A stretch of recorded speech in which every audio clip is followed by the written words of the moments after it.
তাদেরকে আমরা বিয়ে করব না, তাদের কাছে আমরা বিয়ে দিব না। আমাদের মেয়েকে প্রয়োজনে ঘরে রেখে দিব, কিন্তু আওয়ামী লীগের কোনো পয়সাওয়ালা নেতার কাছে। বাংলাদেশের সকল শ্রমিক, আমরা যারা পয়সাওয়ালা ছিলাম, গরিব ছিলাম, মধ্যবিত্ত ছিলাম, আজকে সবাই এক শ্রেণীতে চলে আসছে। এটার কারণ হলো আওয়ামী লীগ আমাদের কাছ থেকে লুট করেছে। তাই আওয়ামী লীগের কাছে পয়সা আছে, পয়সা দেখেই সন্তান বিয়ে দিবেন না। পয়সা দোকান দিয়ে দিবে, পাটনি দিয়ে দিবে, স্ত্রী দিয়ে দিবে, আমরা নিব না। ওরা আমাদেরকে টাকা দিবে যে আমার সন্তান বিয়ে করো, করবো না। ওরা আমাদেরকে টাকা দিবে যে তোমার সন্তান আমার কাছে বিয়ে দাও, আমরা করবো না, আমরা বিয়ে দিব না। আওয়ামী লীগের সাথে বাংলাদেশের আফাম জনতার সাথে কোনো সম্পর্ক নাই। আছে? হাত তুলে বলেন আছে কিনা?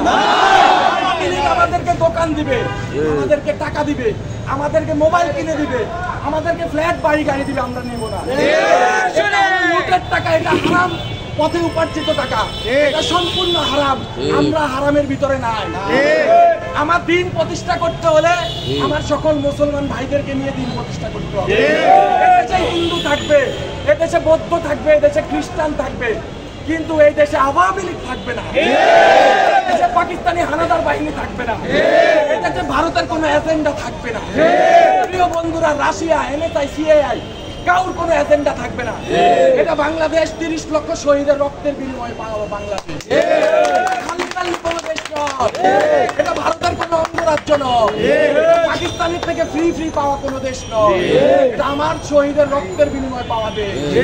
এই দেশকে হেফাজত আমাদেরকে করতে হবে।